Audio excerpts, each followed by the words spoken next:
All right, let's get our Facebook groups in here before it's officially time to go.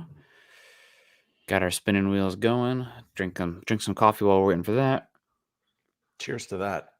Whew, it's hot. God. Welcome in, everybody. Man, hopefully that'll be in the beginning of the podcast. I am Nick Kendell and joined by, as always, on these morning shows, Scott Kennedy. It's Broncos for breakfast time. Scott, how you doing? What's new? Happy Thursday to you. I found out yesterday I actually have tomorrow off. I'll still probably head to the office and get some work off, but happy early Veterans Day to everybody out there.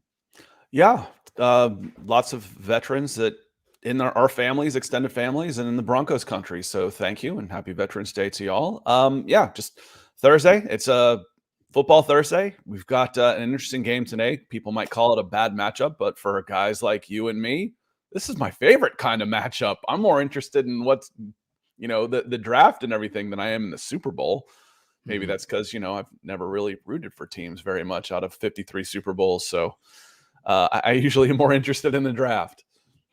Yeah, it's a sickos game, as they like to call it. Shout out to the sickos committee, one of my favorite Twitter accounts out there. It's fantasy football is what's made these games relevant, though. They really have. Yeah, I agree with you on that. I mean, also football is king. There will be more eyeballs tonight on the Panthers versus Bears than there will be probably any NBA game for a bit, which is, I mean, there's Probably way less regular games. season game for the whole year, except maybe Yeah, Christmas Day. maybe, which is, I mean, football is king. And it'll be fun to watch tonight. We got Tyson Bagent versus the Bryce Young, obviously first overall pick there. And Scott, I think I saw we have a record of rookie quarterbacks taking snaps this year, I believe, with our starting games. I believe with Tommy DeVito starting this week for the Giants, that we've had 10 rookie quarterbacks who will have started games this season. Man, that's crazy. When you think how many of these guys you actually wanted starting games, and the answer is probably 4. With Levis, Richardson, Young, and Stroud. And after that, you're like, oh, there's a nice project here or there, but I don't necessarily want them in the games. But it goes to show you, you've said all along, I'd take a quarterback every year.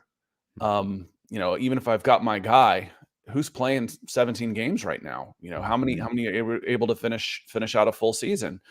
It's getting to the point where I start wondering, I don't think it's going to change, but the top of the market quarterback is still going to be $50 million. Or you're better off with a couple of guys and splitting that money up or building the team around.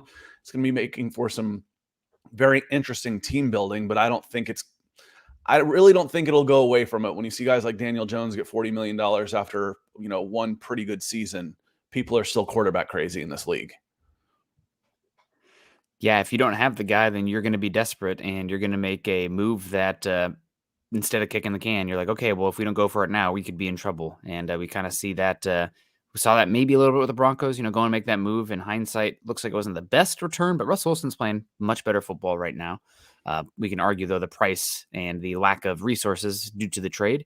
And also you have a team like the Saints, going out there and paying pretty big contract for Derek Carr, who's a very good quarterback, but it's tough. So the thing about the Saints is like they couldn't really afford that contract. I mean, they made it work. Hey, I'll stretch, I'll fit this in my budget, but I'm not comfortable with it. It's making me hurt in other things. I do that with car shopping sometimes. Absolutely. Well, let's say hello to some folks coming in on this fine Thursday morning. We're going to talk a little bit about the Broncos' recent defensive run. So that'll be a lot of fun to get into some of maybe for me, some of the data and talk about, is it sustainable? What's changed? What's going on here? But first, let's say hello to some folks. Jeremy Sean saying, morning, boys. It seems like there are 2 reasons the defense has improved. Sean got more involved, and we had some key defensive guys return from injury. I don't know how much Sean got more involved. We'll get into the data here.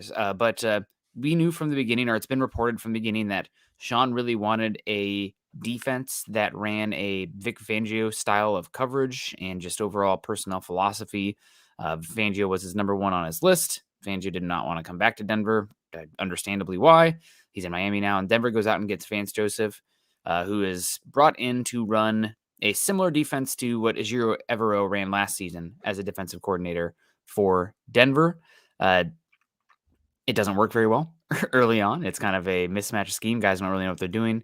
And Scott, over the last 3 weeks, we've seen a massive shift in coverages with the Broncos ever run. Early on, you saw a lot of cover 6, cover 4, and most people run mostly cover 3. Like while cover 3 is down, it is still the predominant coverage call out there. But the Broncos, their cover 4 and cover 6 has dropped dramatically, and we have seen a huge spike in cover 2, which is what Vance Joseph has run historically. He's been a cover 2 guy. So we've gone away from Ejiro Evero, which was poor early on, and we've gotten Vance Joseph calling what he feels more comfortable with, and it's been better.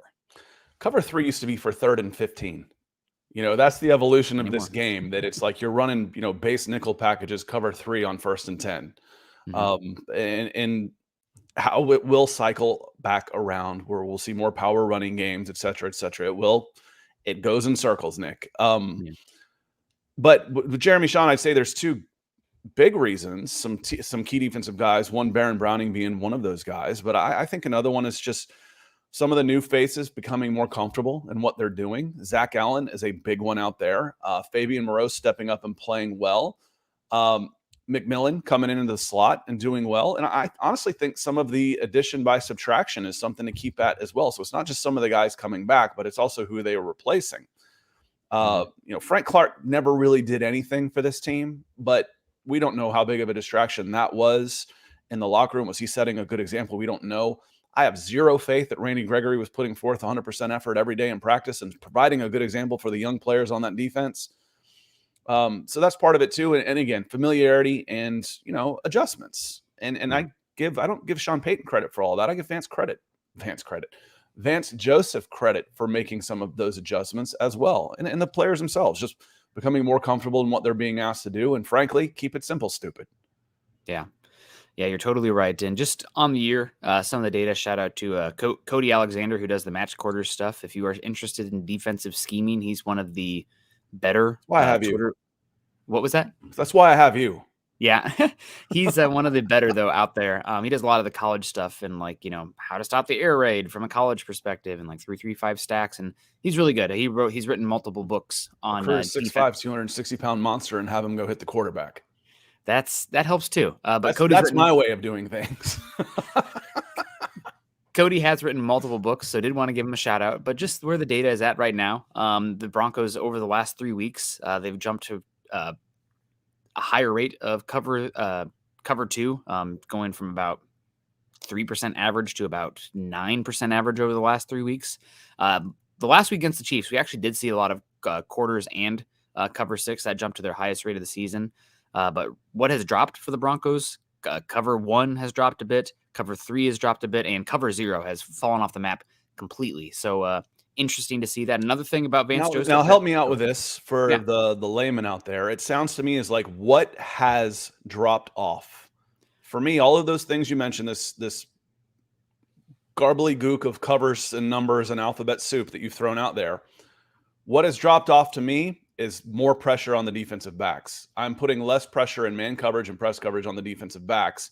Cover 0, it's absolutely a press coverage. That is a lot of pressure in man right off the snap. And maybe I'm going a little bit more zone coverages, so to speak, where I'm not necessarily putting as much man-to-man coverage responsibilities across the entire backside of my defense. Yeah, and a lot more just specifically too high safety shells. And the Broncos have dropped off a lot in the explosives they've given up because of that. Teams actually have been pretty good in their average per play success rate, but their EPA has dropped. The Broncos are taking the ball away higher.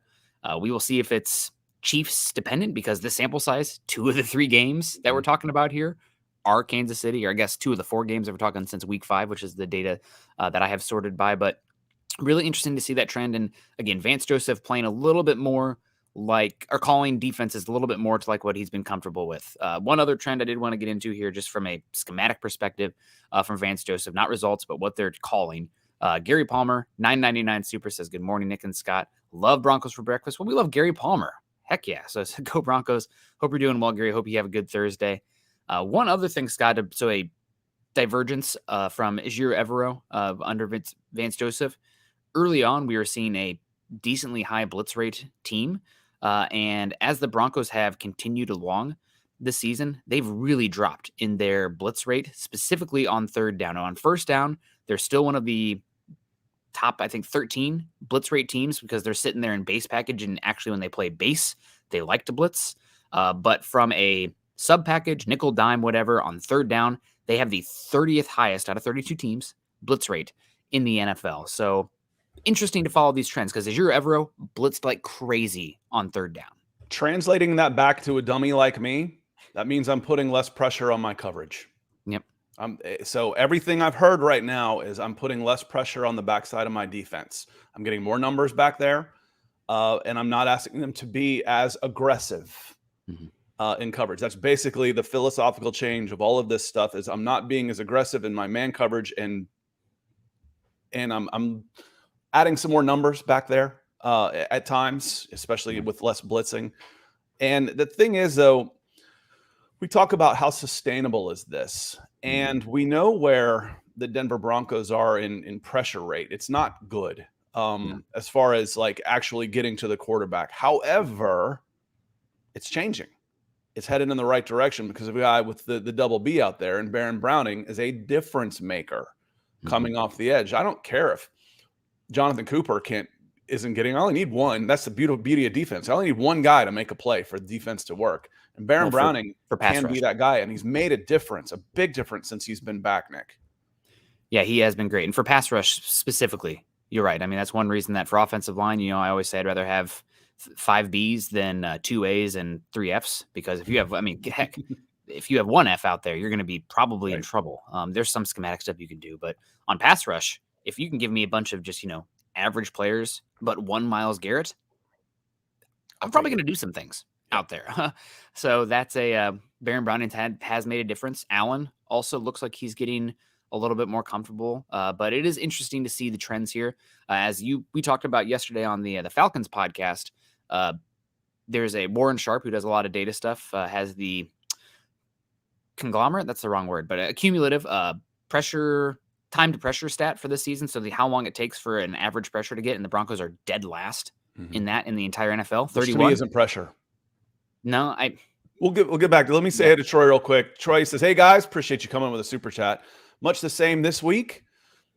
Instead of stopping the run in Kelsey, we stopped the run in Diggs. Have a great show."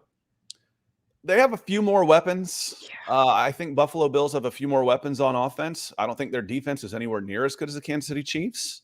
And they're banged up, and they're desperate, and they're doubting themselves right now. As I've talked about and trying to look at this from the outside, and this is a problem with covering a team too closely. I've said when I'm doing, how do I want to bet? I never bet around the teams I cover. I'm too close to it. But looking from the outside, I see a team with superstar potential that is desperate. That means I like them.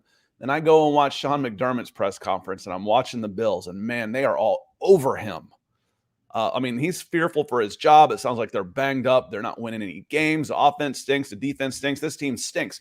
That's the Buffalo Bills perspective right now. Now they still might think, but we're still good enough to beat the Denver Broncos. So I don't think you can just shut down Diggs and win the game. I think they've got more weapons than that, Troy. So it's gonna be a team effort on this one. Yeah, I'm with you 100%. I do not think this is a Bills team that is built similarly to the Chiefs. And you mentioned it, Scott, the weaponry that the Bills have is much better. Now, they are far more turnover prone. I trust the game planning of Andy Reid more than whatever the heck's going on right now in Buffalo. But it's not just Stephon Diggs. It's Gabriel Davis, who is erratic as heck, volatile in his production, but a home run hitter. And then Dalton Kincaid. Scott, I think if you recall, Dalton Kincaid wound up my tight end 1 in last year's draft class. Liked him a lot out of Utah. A little bit more of a hybrid kind of player. Is he a slot? Is he a tight end? Whatever. Bills didn't really feel like they were super comfortable with him and Dawson Knox on the fields. And this is one of the reasons also, Scott, that I like to have very differing skill sets in my tight end positions. I like to have your classic Y with your more flex guy. And they had 2 flex guys, and they really couldn't figure out what they're doing with those guys because one in line really wasn't helping. Now they're running a lot more 11 personnel or 12 personnel where or even 10 kind of stuff with Kincaid out there, and he's like playing the slot.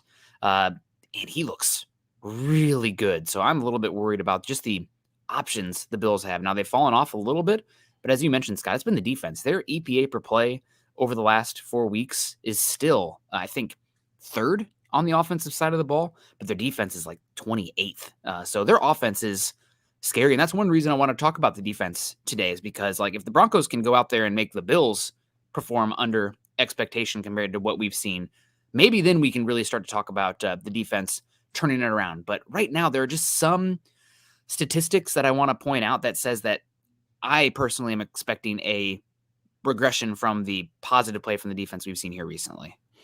This is what you mentioned from Warren Sharp at Sharp Football on Twix. He says average time to record a pressure, and this is a huge difference when you talk about 2.29 seconds for the Cleveland Browns, all the way down here to 31 and 32. And there's actually a pretty big gap from last to second to last with the Denver Broncos. So when I say, you know, what they're saying, the recording of pressure is like, okay, when do you eventually get pressure on the quarterback? For me, this isn't pressure. This is when I'm deciding to throw the ball. This is allowing me to hold it for another 3 steps in a route, another 3 steps from a pass rusher getting to me and then releasing the ball. To me, that's not a pressure. Is when you are forced to throw, not when you decide to throw because someone eventually gets to you. And when you're sitting here at 32 and you want to look up, oh, well, he's getting X amount of pressures and he's getting this many pressures. No, he's not. On a long enough timeline, you will eventually get to the quarterback. I promise you. That doesn't mean you are pressuring him. That doesn't mean you are making him feel uncomfortable in the pocket. And when you're sitting at 32 with 2.7 seconds, you are not pressuring the quarterback, even if the stats say you are. You're not. Yeah. Baron Browning is changing that. He's absolutely changing that, Nick. And we did have some early on with Nick Benito, but as we talked about before, a lot of those felt like scheme wins in the pressure. A lot of them were blown protections. You say blown protection, I say scheme win because that's fine. But he's coming through. He's coming through free. He's not beating somebody. The first time I saw a left tackle get rocked was when Baron Browning came back. You actually showed me. It was against Green Bay Packers. He hit a guy and put him on his heels, knocked him backwards. I'm like, that's the first time. I watched Randy Gregory hit the right tackle and lock up with him and just get, I keep saying stoned, and that's the wrong phrase, but he got blocked really well, stonewalled against, and I was like, oh man, that right tackle is playing pretty well. That's the backup. That's the reserve right tackle. He can't get past, and he had like a 5% pressure rate. Again, this is where I think things are getting better. You know, you're talking about how they might revert back. But if I've got Baron Browning along with more guys in the back and I'm playing not as aggressive coverage schemes and I can increase that pressure rate where I'm actually getting legit pressures and making the quarterback uncomfortable, I can be a pretty dangerous defense. Yeah. And not to be misconstrued, I think that the Broncos aren't going to revert back to what we saw weeks 1 through 4 by any means.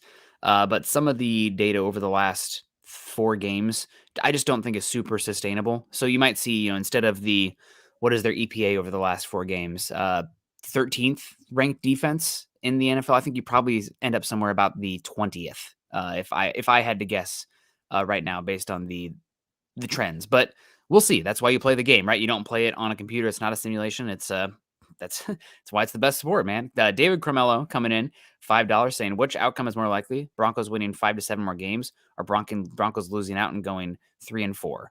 I think losing out, it would be pretty damn hard. So I probably would go with the winning 5 to 7 games. 5 and 4 is not a stretch. Not at all compared to 5 and 4 down the stretch, because you've only played, you got a bye week just before the halfway point, so you got 9 games left. 5 and 4 is not an outrageous prediction for this team. No. 0 and 9 is. Yeah. 0 and 9 is outrageous. Anybody who wants to say, oh, the Broncos won't win another game, let's swap Venmos and we'll bet a month's salary on it. I don't care if you're a minimum wage guy, we'll make it equal. My fair share. We'll bet a month on it. If you think the Broncos are going to go 0 and 9, let's test that theory and put some money on it. Yeah. Now, I'm not saying they're going 5 and 4, but what's more likely? 5 and 4 is not an outrageous prediction for this team. No, but 0-9 0 and is. 9. Yeah, 100%. We'll see, though. You play the games, things can change. Broncos actually this season, Scott, have had relatively solid injury luck. I hate to say that, let's knock on wood, but, like, It's it happened mostly preseason. some of it's luck and some of it is better preparation and better Yeah, training and better, well, preparation. yeah. Yeah, gotta give, That's why you made those changes with Bo Bo Lowry and Bo Dalrymple. Lowry. Yep. Yeah, exactly, but, there is still some flukiness into that, and, the fact that most of your injuries for the starters have happened the first week or preseason. Quan Williams, Caden Stern, you also have, of course, Tim Patrick, but, I mean, for the most part, you're 2 out probably of one of those the 3 more. were previously injured. Yeah, but they gotta be one of the probably the more healthy teams in football this season in terms of starters snaps lost. So we'll see how the rest of the season plays out. But thank you so much Yeah, for the super appreciate you, chat. David. Also, we got another Another D man DK coming in. coming in. DK, Darren Kendall, the old man. Hope you're doing well, Dad. I know that it's Christmas around the corner. My dad is a big time Christmas aficionado, big fan. So hopefully the decorating's going pretty well out there, and no stress. Don't stress out, Mom. Love you, My Dad. kids are acting up at the wrong time of year. I'm, like, thinking all excited about doing stuff. I'm like, "Huh, you're gonna talk to me like that? And Christmas around the corner? I'll remember that. Elf on the shelf, baby. Elf sees all." Oh man, I guess I gotta get into that Elf on the Shelf stuff. That came after me. It's awesome. The So Elf on the Shelf is awesome. it is. People might knock it. I'm like, you tell a 6-year-old that the elf is sitting up there watching, 6-year-old gets right in line. Well, I got a few more Christmases until that, but that'll be fun. Dave Glassman says the Rainer season will be dependent or determined by the ability to avoid the injury bug, like we were talking. Yeah, hopefully that's I the don't think case. so. I saw that and I was like, it's more than that though. Yeah, Because that's saying, okay, Dave, if we stay healthy, we're gonna win. Well, we can go on a 7-2 run if we stay healthy. Well, you can't if you don't stay healthy. yeah, But that won't guarantee that you'll go 7-2. So there's always that injury bug that we talk about, that just that underlying all the things we talk about. Can you do this? Can you do this? All of it yeah, depends on you staying healthy, for the yeah. most part. The But caveat. Russell Wilson's, playing at an efficient level. Cortland Sutton doing his thing, getting more pressure from Baron Browning on there. And then maybe that frees up Zach Allen. Zach Allen's renaissance has come in the last 3 games. Which side is he on? Is Mhm. that a coincidence? No, it's not. PJ Locke and K-Jack, how's that going to work? Can Fabian Moreau keep playing at the level that he's been playing the last couple of weeks and not revert back to what has made him a journeyman corner? There's lots of factors in there, but none of those matter if you can't stay healthy. I agree with you on that part. Yeah, thank you so much, Dave, for the comment. Bama X in here. Good morning to you, Bama. Raymond Shelby says, good morning, Nick and Scott in Broncos country. Buck 'em 3 times. Zach Powers in the house. Always good to see you, Zach. And Quentin Caldwell, $5 says, morning, everyone. Dawson might be a problem. We need this win. Yeah, Dawson's out, Quentin. He's got an injury. The name that you're going to have to be concerned about watching here for the Bills is first-round pick Dalton Kincaid. He is kind of a hybrid tight end, a little bit smaller body type, but man, he is so good in space. And the Bills they drafted him and they wanted to be more multiple in their personnel packages this season. And with Dawson's injured and the Bills kind of going in the wrong direction, not offensively, but I've almost like panicked, abandoned the run game, and it's back to Josh Allen, 11 personnel, 10 personnel. Let's spread it out. And Josh Allen's going to take some hits, but hopefully he can create. So Dalton Kincaid is the name at tight end that you probably want to watch out for. He has been playing really good football the last 3 weeks. He's a very talented player. I'm very envious. I would kill for a Dalton Kincaid on this team. All that alliteration. Dalton Kincaid is another DK. It's a DK kind of morning. Yeah. Donkey Kong, baby. We're in Donkey Kong country. Thank you so much, Quentin. Appreciate you. Dom is in the house, too. Good morning to you, Dom. Victor Rios says, good morning, guys. Sheesh, it's been a while. Yeah, Victor, good to see you. Greg Smith, good morning to you, Greg. Hope you're doing well. We got Bugmeister says, yes, caught the big dogs live. Good morning, guys. Hope you have a good day. Hope you also have a great day. We appreciate you. I saw Colin making the comment about the turd of a game tonight. Yeah, you bet your butt I'm going to be watching, though. It's a lot of fun to tune in for those games. There was another comment I wanted to check on from Colin Wood. It Yep. says, we dropped 7 spots in the power rankings by having a bye. That sounds unlikely. You went from 26 to 27 in ESPN, and then on NFL.com, I'm interested to see what that one ended up being because, that would be pretty outrageous. I'd agree with you. And after that, I don't pay attention. Those are the only two I look at. I'll find that one here in a minute, what the power rankings are on that. Yeah. I'll look those up. If you drop 7 spots on a bye, stop reading them. How'd you get fired on your day off? We got Tyler Brooks prediction. Yeah, if you drop a team 7 spots on a bye week and it's not like or college football where I'm doing 125 teams, stop reading them. You're done with them. Yeah. Yeah, that doesn't make any sense. There was one spot on I almost did that. I did I put in our browser. I almost left. See you later. You sure you want to leave? Before. No, I don't. I don't want to leave. Sorry about that. We got Tyler Brooks in the house. One of these windows. Tyler Brooks, we appreciate you, buddy, over on YouTube, says he's predicting Patrick Surtain will have 2 interceptions versus Josh Allen with 1 return for a touchdown. That would be fantastic. He says, go Broncos, have a great day, gang. You have a great day as well. Hope you're doing well. Chase Wellner with the comment says, can we say it backfired on the Broncos trying to force a square peg in a round hole with Vance's system? I think that early on, it definitely was something that they were having an issue specifically with run fits. But I think as much as it was a scheme issue, it also was a personnel issue. As Scott talked about, Randy Gregory out there.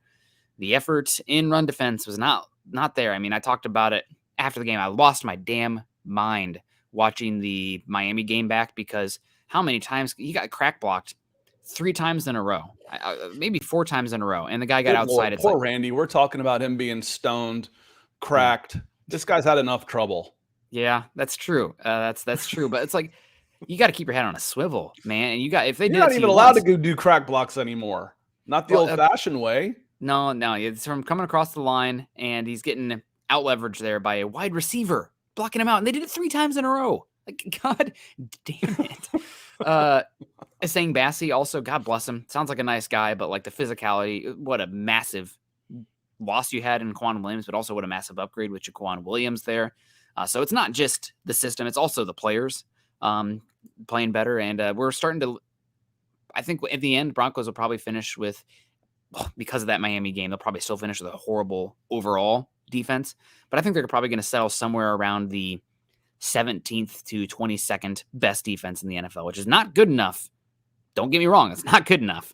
But it is much better than historically bad. Denver Broncos on NFL.com held steady at 24. Like I said, those are the only 2 I read, or ESPN and NFL.com's are their power rankings. I saw this comment from Chase earlier, and I kind of liked it because some of it makes me wonder, how true is this? You don't know for sure. Last year this time we're hearing that Russell Wilson's designing the offense, and Nathaniel Hackett's over there twiddling his thumbs and just up there, and who's really in charge? And for this to say, okay, I'm going to hire a defensive coordinator who's been a defensive coordinator for a long time to run someone else's system, that's insane. You don't make that hire. That doesn't make any sense to me. Not saying it didn't happen, but of course it's not going to work. If I want to hire a guy to run a system, I want to hire a guy that runs that system. Yeah. I mean, there's certain, we overcomplicate this game. I know, where it's like, oh, well, he runs a 3-4. Well, gosh, he probably doesn't know how to run a 4-3 then. That's different. But again, benefits and the assignments. Yeah. If I want Vance Joseph, if I'm going to hire Vance Joseph, I want to empower Vance Joseph for what he does well and is the most comfortable with, and not try and turn him into someone else. It's like marriage, man. How did I had one of the stupidest questions I ever got from a friend of mine. It wasn't from him. It was someone that had asked him. He's like, man, he's from Alabama. He's like, man, how'd you get your wife to work? I married a girl that worked. That's how. You're not going to change. It's like, oh, well, he watches football and rides motorcycles. Well, yeah, I did that before. You're not going to change me now. It's too late, lady. No. Anyway, sorry, going off on a tangent here, but the idea of hiring somebody to make them do something else is just dumb. Yeah, I agree. I think you had other options out there if you were hellbent on the Vic Fangio system. Sean Desai is out there with the Eagles right now, replacing Gannon, and he's a Vic Fangio disciple. he could have been an option, but Vance is then the defense is playing better. We will see what it looks like in the end. I mean, looking at week 5 through week 8, they're still middle of the pack in EPA-ish, 13th overall, which is fine. But we'll see how it plays out. This is going to be a tough Bills game, without a doubt. This is probably the best offense you face the rest of the season. I think it probably is. Well, that's not a. They're one of the best offenses, period. Yeah. So unless you're facing the Dolphins again, you can say, okay, yeah, the Chiefs, who aren't firing on all cylinders, the Buffalo Bills, who else is out there? I historically Ravens. always think of the Chargers because I grew up with Dan Fouts. Yeah. And Justin Herbert's pretty good out there. But yeah, it's not a stretch to think that this is not even just the best, but arguably by far. I like at Lions is going to be pretty salty. Mm-hmm. After that, well, good Lord. How about this one? CJ Stroud and the Houston Texans, baby. They're playing when he's good throwing football. up 5 Bills, no pun intended on the Bills, but when he's putting up 470 yards, he's pretty darn good. Yeah. I mean, just from overall efficiency this season, the best offenses right now are the Ravens. This is over an 8-week sample size, but the Ravens have been playing great. Bills, Dolphins, Eagles, 49ers, and then Cowboys. Those are the ones, and you only have the Bills left out of that group. So I'm really happy we do not have the AFC North this year because, damn, I mean, Ravens look like, God, they are. And that's who you've been matched up with the last 2 years. And and those teams, the Broncos did not match up with those teams at all. No. And before we do have Sean Payton got here. I think you'd do better now. You've built up the trenches a little bit that you could play with those teams, but your matchups against AFC North the last 2 seasons that I was covering this team were bad, really bad, just because I don't know how many times I use the word bullied, but more times than most people would want to hear, I think. Albert says MSN has the Broncos at 18. Yeah, again, if someone drops you 7 in a bye, stop reading them. Richard Miles, thank you for the stars. Appreciate you coming in. Love that bald eagle overlooking what a shot that is. And even if it wasn't your shot, you can certainly appreciate it. Miguel, appreciate you coming in too. He says, just got in. In terms of edge rush, what tier of edge rusher is Browning, and can he be top tier? Well, what if we said he was top tier? No, I'm teasing. Nick, what do you think on this one? It is just so hard with Baron Browning because he has missed so much time being injured. Forget that. Right now, when he's going out there right now, he's healthy. When he lines up, I'm picking one game this coming weekend. I'm picking up edges and I'm putting him in tiers. Where does he fall for this game this week? He's probably a tier 3 right now, and I'm talking like rare air for some of those other guys up there, but I think he's good enough right now that he's a low-end edge 1. He can be a low-end edge 1, and he has flashes. There was a move it's called a ghost move for those at home. Happy Halloween. Against the Packers, where he flashed his chest and then dipped underneath, and the guy just straight up whiffed him, and he got under, and it forced a quick pass from Love. I think they still completed it, but I mean, that was a high-quality pressure, right? There's not all pressures are the same. Right. As that's a legitimate pressure. Yes. You upset the rhythm and what they were trying to do in rhythm. When you do that, that's a pressure. Not when I'm sitting back there and going through reads and, he's getting to me, I better get rid of the ball. That's not a pressure. Yeah. They need to have like a stat like quality pressure, like based on the time to get there. Or they just need to call it, when does he actually disrupt what the offense is trying to do? That's what a pressure is. Yeah. And they do have like PFF has tried to account for this some with pass rush win rate, right? That's one that because that's you're winning your matchup, even if you don't get the pressure. Let's say the quarterback's already taken off. Well, you still won your thing in it. You won your matchup in time, but will be interesting as fun to follow going forward. But yeah, Browning has been really good. It's unfortunate with the injury stuff that now you only have this year and next year left of contractual control, but he is cheap still next season. So that is one to follow. And Scott, we talked about it on here a lot. I mean, that was probably my favorite, honest to God, probably my favorite pick in the moment of the Sean Payton era. I was very happy to get that one because I was a big fan of him coming out. And his number one athletic comparison, when you sort him by edge, not by because he came in as off-ball, stack linebacker, whatever you want to call him, but when you sort him by edge, his number one athletic comparison is Khalil Mack. In terms of the athleticism and the size, Khalil Mack. Khalil Mack is 32 years old. He is 1, 2, 3, 4, doesn't take me long, 5th in the NFL in sacks with 9. That's a tier 1 still. Yeah, I He's just still from the athletic profile, he's obviously Khalil's a little bit more no, but I agree. What refined. tier? Where can he be? Can he be top tier? Can he be? Yes. Is he there now? No. My first thought on this was 2 also. Mm, Was this is a guy you have to game plan for, but this isn't someone who I'm counting on single-handedly to wreck a game. yeah, A Myles Garrett, I mean, even and there's still even gaps depending on how pedantic you wanted to be with the tiers. Daniil Hunter is in the tier 1, TJ Watt, Myles Garrett, Max Crosby, Khalil Mack, Josh Allen.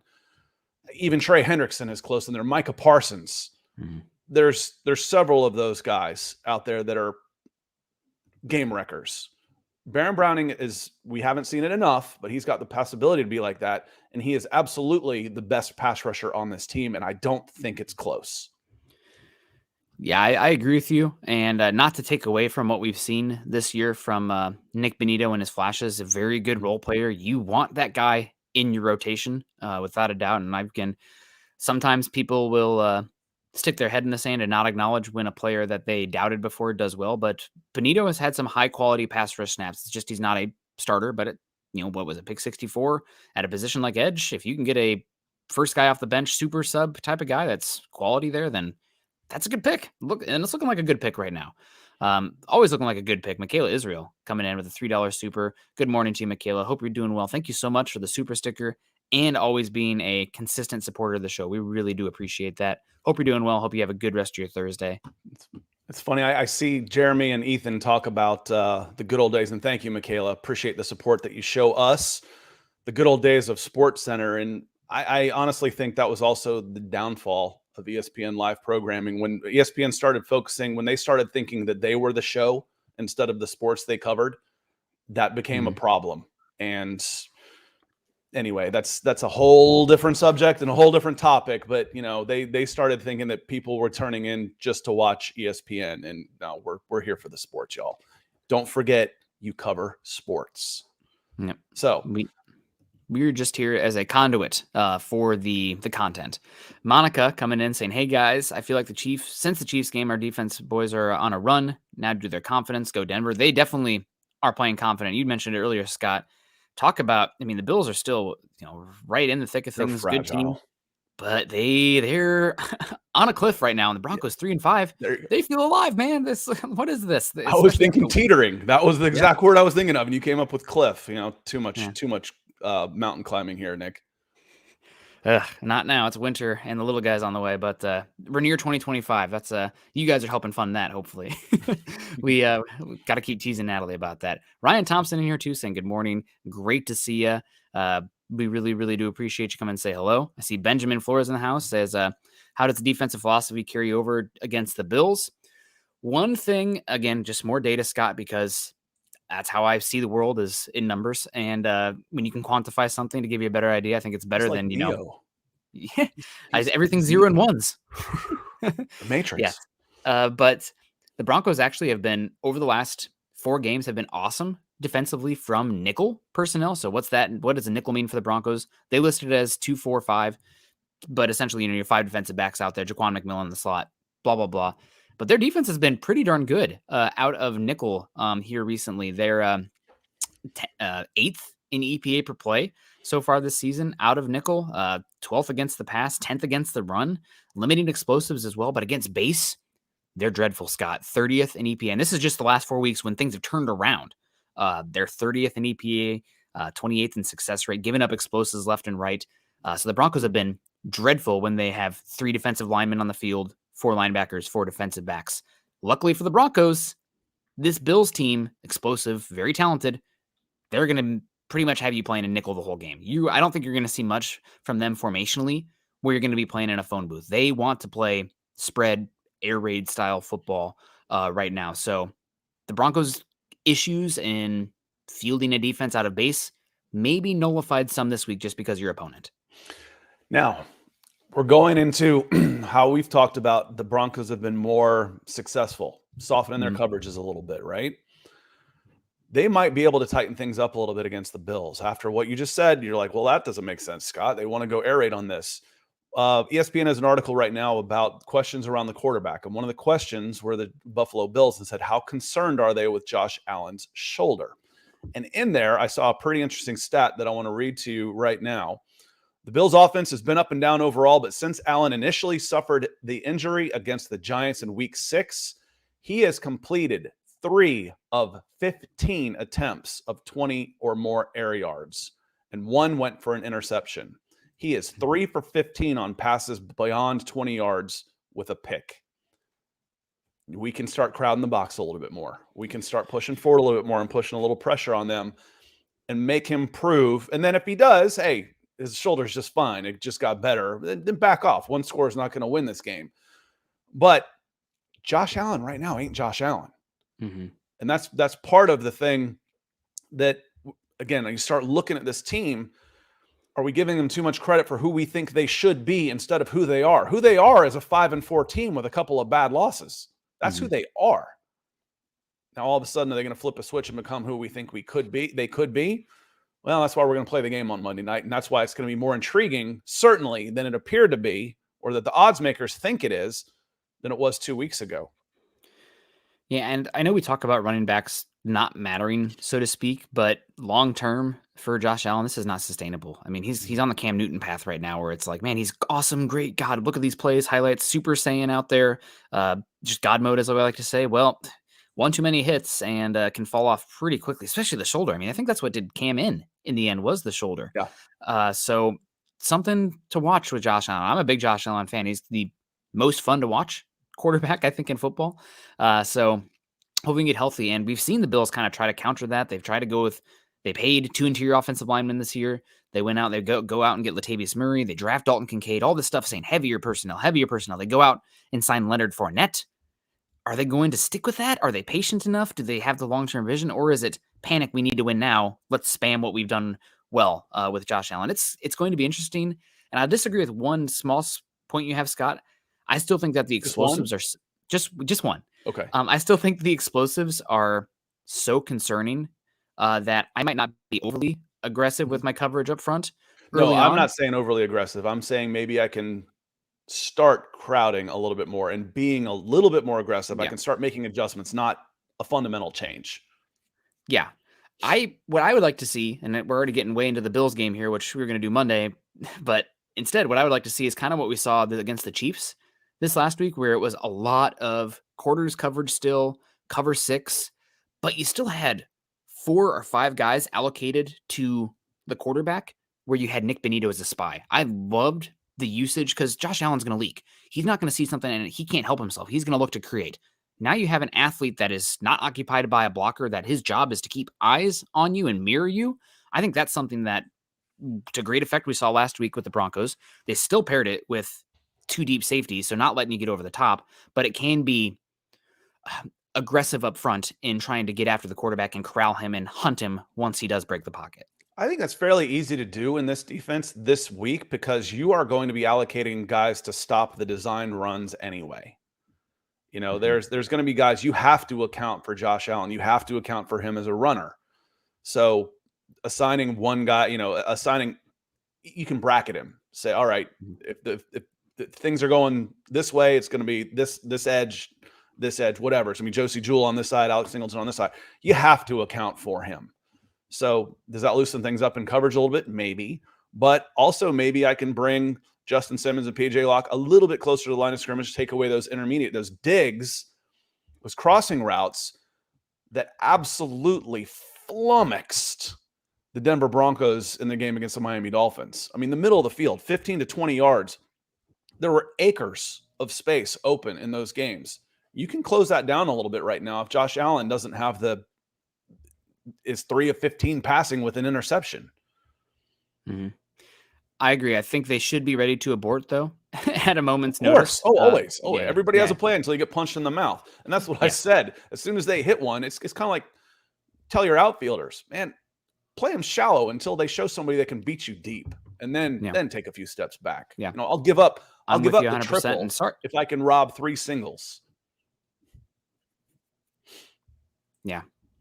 Yeah, without a doubt. And sorry, guys, my internet is just kind of going, it's freaking out. So hopefully I haven't been too delayed or too bad. That was the first time like I noticed it glitched just a little bit.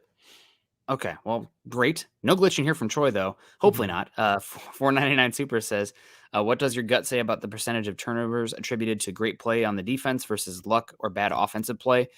Troy, there are, I still haven't gotten to the crux of it here, but there are two main, there are two reasons I think that the Broncos EPA is as good as it shows, despite some other peripheral numbers. And I think one of them is the turnovers. I don't know if it's luck or whatnot, although 5 turnovers in a game is certainly somewhat luck against the Chiefs, but 8 turnovers in the last 3 games.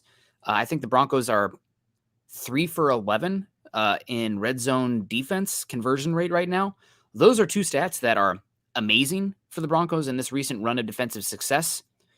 I don't think that's something that is, the Broncos aren't going to be the best team in football in turnovers and red zone defense every single game the rest of the season, Scott. It's just, there's too much volatility there and static noise in that. But they can be a lot better, no doubt. They can be one of the better teams there. But the level that we've seen the last 3 to 4 weeks, not likely to be replicated over 9 more games. Yeah, they're dead even right now on takeaways. It's 12 and 12, 10, 12 takeaways, 12 giveaways. And again, it feels like some of the great plays, okay, chasing down a quarterback from the backside and getting a strip sack is a great play, but it's also avoidable. And those are the things that we've seen from Russell Wilson. Russell Wilson hasn't given the ball away that many times this year. It's not terrible, especially when you consider he hasn't thrown many interceptions. But the fumbles he have, one, have been backbreakers, and 2, they've, for the most part, been avoidable. And that's where it starts getting really frustrating. It's like, that didn't have to happen. And when it did, it killed us. Those are 2 big strikes on there. So, again, some of them, I haven't seen too many you call it the WTF throws from Wilson on the interceptions. And he hasn't thrown many interceptions. The fumbles he needs to protect the ball better outside of the pocket, flat out.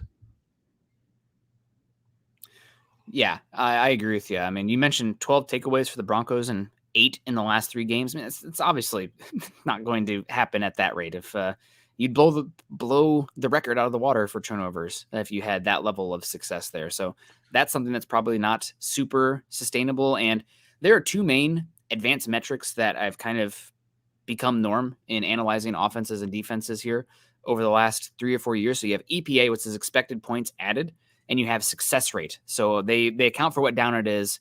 And I think it's first down if you get 50% of the yards, it's successful play, yards to go. Second down, if you get 60% of the yards to remain, it's considered successful. And on 3rd and 4th down, if you get the first down, it's considered a successful play. So the Broncos EPA over the last 4 weeks is 13th in the NFL. So above average, solid defense, especially with 2 games against the Chiefs.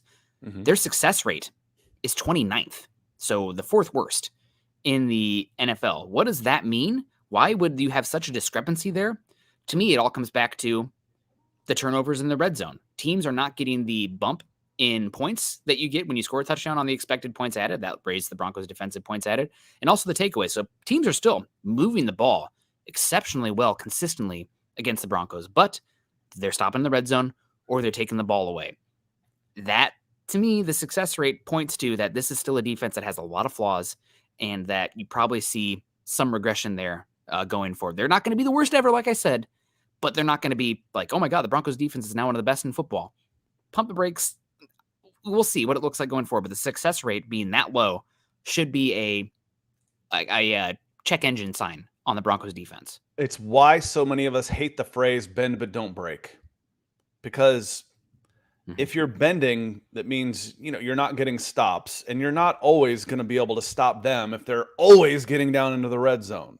What Nick's saying is you've had some good plays, you've gotten some stops, you've gotten some turnovers, but that's not always sustainable. Hey, let's stop them on their side of the field. And then I don't want to hear anybody bitching about field position when we're bend but don't break and we're always on the wrong side of the field all the time. Getting some stops on their side helps us get the ball at the midfield. And if I'm playing on your end the whole time, I'm going to be pretty successful on there. Michael Ranquillo, he's coming in a little late. That's all right, Mike. We're happy to see you. He says, good morning, Nick and Scott on Broncos for breakfast. Go Broncos. Let me see here. Slap Yourself comes in. He says, a running game and Judy is going to be our keys to the offense this game. And what's nice is your strength matches up with the Bills' weakness pretty well. They have trouble stopping the run. The Denver Broncos are rushing the ball well. Those are good things in your favor. Now take care of the ball. We were talking about turnovers, Nick, and such not. Do you know who has the fewest turnovers in the NFL? I'll give you a hint. Think of a team that we would think would be top 5, going for a top 5 pick that we consider as overachieving right now. A team that is going for a top Going into 5 the season, pick, these are teams we would consider top 5, and you know what? They're not there anymore. They're overachieving. That's who's number 1 in turnovers. Texans? Houston Texans with 5. They have 5 turnovers all year. From the offense? So Period. giveaways? Yeah. Giveaways? So their takeaway is +5. Their differential is +5. Wow. You can how do you win games when you're not a great team? How do you win close games? That's how. Turnovers and special teams, baby. You can do it then. We got Nigel Watson. Good evening, MHH. Where are you at, Nigel, to say good evening? You must be across the pond there. Says, now issues that we may have be giving VJ a free pass at the moment. Does he deserve it? I am still waiting to see, and I'm not convinced yet. Nigel, sometimes I'm real fun at parties, but I'm definitely not too high and not too low all the time. When we were, ready to kick Vance out the door, I was like, you know what? Let's see what the sample size says. Let's get a few more games. It's too early for this. They look dreadful. Can they turn it around? Now we have, people like, oh my God, brilliant. Vance Joseph. I'm like, let's wait and see. I think right now he is definitely trending towards being back again next season, especially because continuity is key. It's freaking hard to field a competent team if you're changing the scheme and the infrastructure in place year after year after year. You want to have a little bit of continuity. So right now I would lean towards bringing back Vance Joseph, but it's not a lock. We still have 9 more games to play. We've seen enough bad that it could go back in the crapper. There's some stats that are concerning here from the Broncos. They're terrible out of base. If some team comes in here, they can run 12-21. They can beat it down the Broncos' throat. The Broncos are horrible in their interior defensive line depth. I mean, God bless him. I feel bad for him, but like Jonathan Harris out there getting whipped, Matt Hennessy, never can get that name right, Scott, getting whipped. They're terrible in base defense so far. So if a team can come out and play that, they might look pretty bad again quick. So it's still wait and see for me on Vance Joseph. Yeah, no one gets a free pass in the NFL. No. Not coordinators, especially. Maybe a first-year head coach. Sean Payton's going to get a pass this year. A head coach, Shane Steichen, a first-year head coach, is going to get, hey, listen, let's see how it goes. But a coordinator, especially, no, he's not getting a free pass. But if we see improvement, we're going to call out improvement. If we see concerns, we're going to call out concerns. I think it's been a big story for me this year is sticking by Vance Joseph and seeing the improvement. That's something that we weren't sure was going to happen. In fact, everybody was ready. Okay, this isn't working. Vance Joseph's in way over his head. You need to make a change now to save the season. The season has turned and it's heading in the right direction, and Vance Joseph's still there. That is part of having the job security that Sean Payton has, that he can make a decision like that might not be overly popular. Yep. Yeah, it will be fun to follow, no doubt, going forward still. If the Broncos go out there and play great against the Bills, then we can have a different conversation. But just with how homogenous the games they played against Chiefs, like maybe they just matched up really well with the Chiefs this year without the lack of perimeter weapons and running that too deep safety stuff. Maybe that was just a great matchup. Maybe it was fluky stuff with the red zone stuff and the turnovers and a small sample size. We're going to find out down the stretch here, and this is probably the best offense they have yet. If they go out here and make the Bills look bad, we need to have a different conversation. Mm-hmm. Jeremy comes in and says the season ended today. Vance would get a D+ this season. I'd probably give him a C-, D+. You're right there.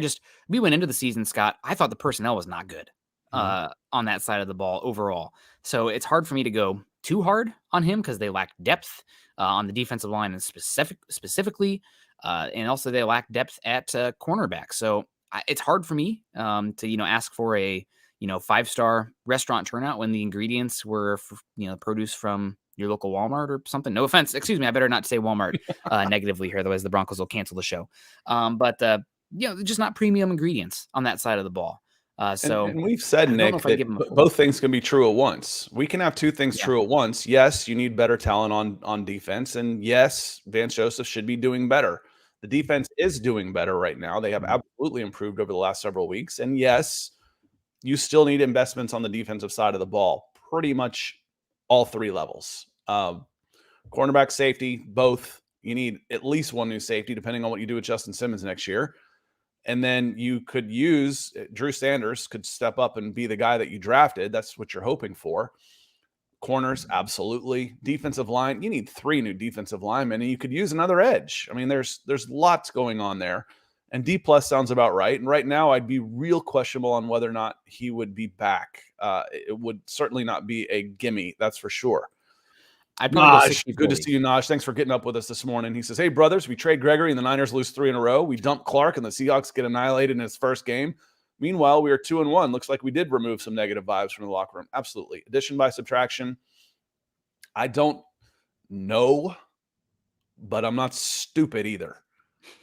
I can infer what's going on when you get rid of a guy with $13 million left on his contract and guaranteed money. You let him go. You're willing to waive him, and all of a sudden things start getting better. I'm no 4.0 student, but I'm not an idiot either, Naj. And there are some correlations in there. I 100% believe that, and I think you do too. Appreciate you coming in and getting up with us this morning. And a correlation to the quality of the show and the show is staying on track with big, generous super chats like Naj here at the 1999. So thank you so much. In this case, correlation is causation. So we appreciate you, Naj, and the good vibes as well. One thing I will say, just having a few people I talk with insights into the locker room, Frank Clark was not really an issue in there. Despite not playing very much, he was working with the young guys, and it was a mutual situation where the Broncos probably not going to playoffs. He's not happy with his role. Okay, you're eating some money. We'll let you go as well. Didn't sound like he was a problem, so to speak. I know he has, but not a helper either. Not helping, just kind of there. Yeah. Gregory sounded like it was a little bit more of an issue.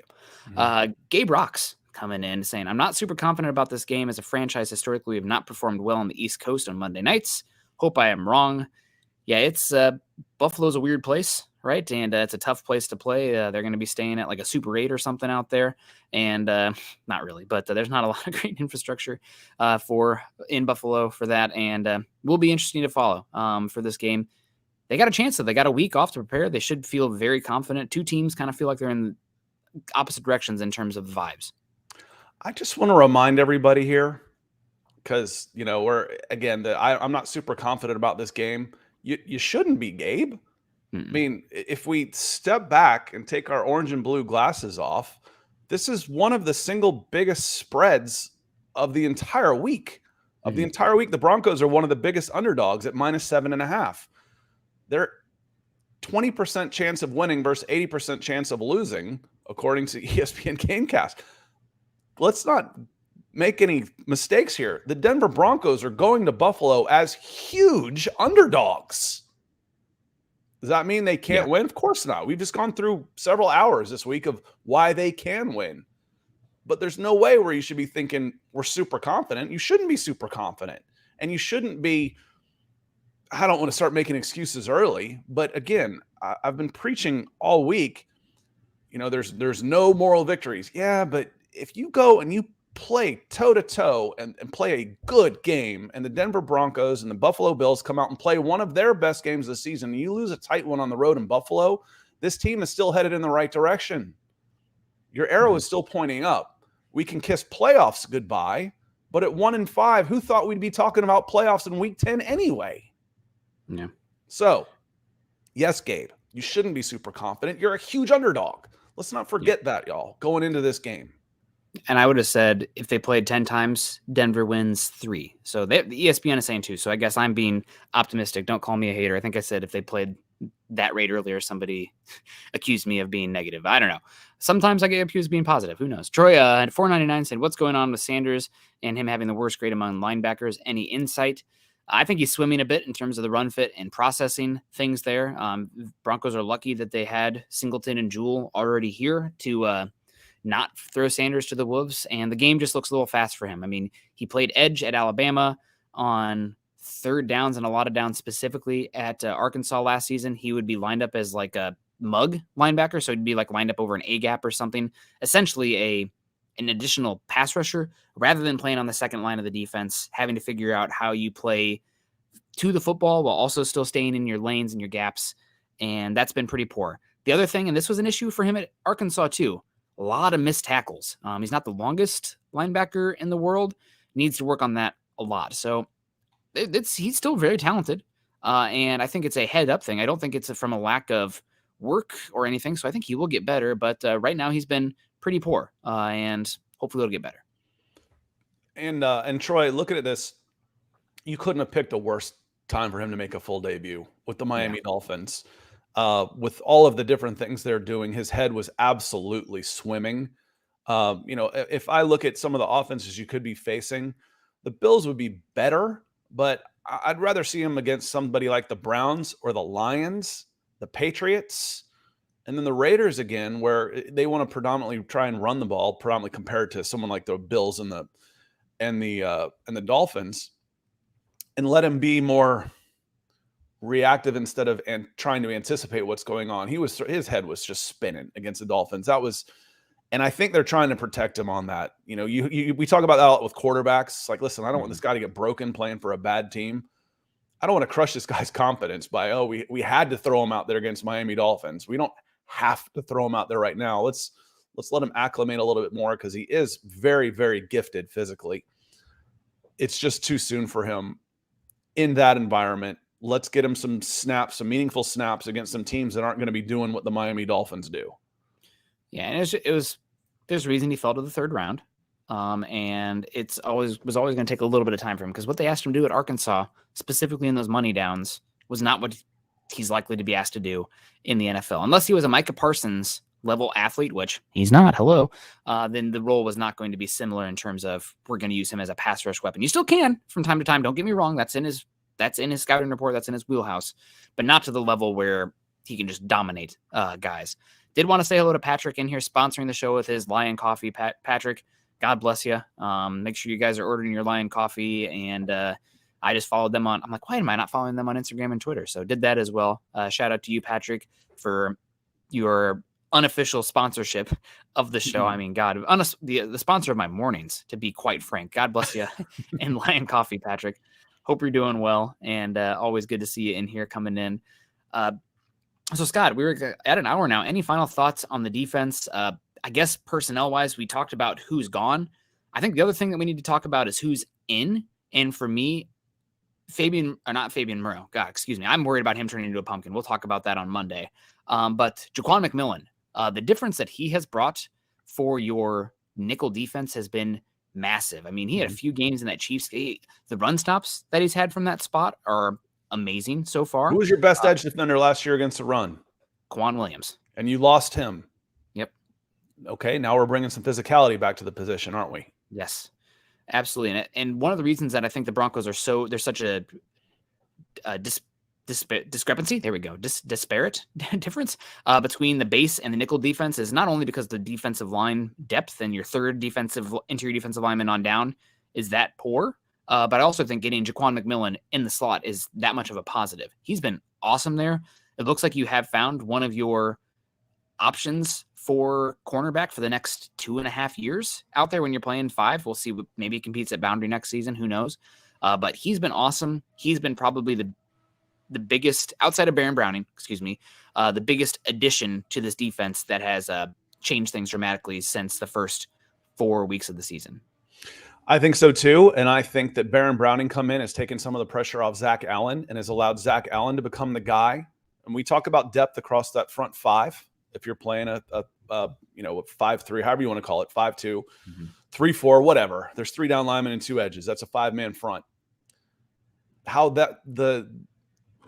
You're outmanned up there, and getting one more guy, especially now I go on the right side, middle to right side of my defense. I go DJ Jones, Zach Allen, Baron Browning. Now I'm talking. Now we're cooking. That has helped Allen so much, along with just becoming acclimated with everything, a new town, new team, new city, new expectations with a giant contract. That Baron Browning out there has made him better. So that is another aspect for me out there as well. Naj comes back and asks, what do you brother see as a future for Mathis? I think he is a reserve for the rest of the year unless injuries change things or unless there's huge drop-off in play from one of the guys that are starting right now. There's no reason to pull Moreau or McMillan based on how they're playing right now. And then you're going to face competition from Riley Moss as well. So Mathis is on the outside looking in for snaps right now. The future for Mathis, I think you're right in the reserve role there at Pitt. He did play a lot of slot or nickel, so maybe that's a chance. And also when he was drafted, given the physicality and the explosiveness, but lacking the ability to stay in phase, I'm curious about an offseason transition to safety for him. That might be an option in-house there. The most obvious path to the field for him, being that fourth or fifth cornerback, though, Scott, everyone say it with me, special teams. He better be working. Yep. Everyone drink. He needs to work on his gunning and his physicality there and special teams, because you can still make an impact on special teams without a doubt as a defensive back. So all right, Nick, let's get out of here before your internet decides to quit. And we're at time anyway. Michael Rankia is going to close us out on Facebook. He says, great show, Nick and Scott on Broncos for breakfast. Go Broncos. Thank you, Michael. The DWI guys, Ethan coming in. He's closing us out on YouTube. He says, great show, gents, and Broncos country. Have a great weekend. To you as well, my friend. I hope you enjoy yours. We want to say thank you to Gary Palmer as well, Troy, David, DK, Quentin, Richard, Miguel, Michaela. Troy came in multiple times. Naj came in.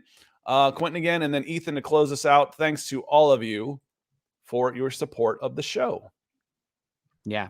Thank you guys so much. Appreciate you. Hopefully you enjoyed us really peeling back this onion here for what the Broncos defense has been. And if you guys have any questions or have want any of the data that I talked about here, just to hit me up on Twitter and we can discuss it, because I have multiple dashboards that I mess with, and will be a lot of fun. And we can say, why does the data look like this? So it's fun to kind of understand that and get into the reasons as to why things are the way they are. So a lot of fun. Appreciate everybody. Also, we will be talking about this Bills game in depth on Monday, so we get a little cheat here, an extra day to do it with that Monday Night Football. So Michael Ronquillo, said by then anyway. Nick. Broncos win with the last-minute field goal. Nick Scott, get us out of here before you're gone completely. Yeah, thank you so much, Michael. It says last-minute field goal, Broncos win 27-24. God bless you. We appreciate you, Michael, and hopefully that's the case. Everyone, make sure you're following Scott and I on Twitter. Scott is at Scout Kennedy. I'm at Nick Kendell MHH. Also, make sure you're following us at Mile High Huddle. Facebook.com/Mile High Huddle and Facebook.com/Mile High Huddle pod. And as the ticker says underneath here, please subscribe, like, and share over on YouTube. We went long, a lot of fun today. You guys have a great rest of your day. Have a great weekend. Happy Veterans Day. Choose kindness and compassion. And as always, go Broncos.